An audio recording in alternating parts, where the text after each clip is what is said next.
Ha? Alam mo ba, Joy, na mayroon ng Matex Part 3? Oo. Ibagay sa'yo, nakakulay brown ka, ang matrix. Well, yan ang ano eh, mga changes na ginawa nila. There will be the one. Diba? Oh, Joy.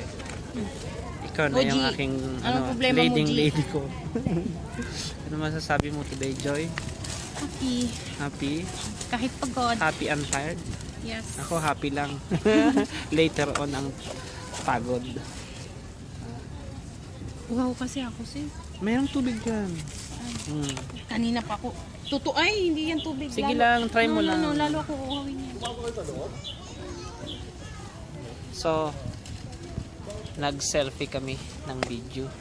Kasi sabi ni Joy, nabitin daw siya sa aming pag pre-wedding, kaya gumawa ako ng sarili ko. Tingnan nyo naman, parang may parang may ang tawag niyan, tripod din yung camera ko. Di ba? Tingnan ko kung gaano kaganda yung place na to. Ayan, meron kaming Sira mo yung ano ni ate mo. ano yun? Panlak dito. Bakit Lagot ka kay ate mo. Nawala. May lock yan. Oh, natanggal? lagot ka. Tek, sorry Tek. Nawala ako daw. Siguro pag hila ko. Hila-hila mo.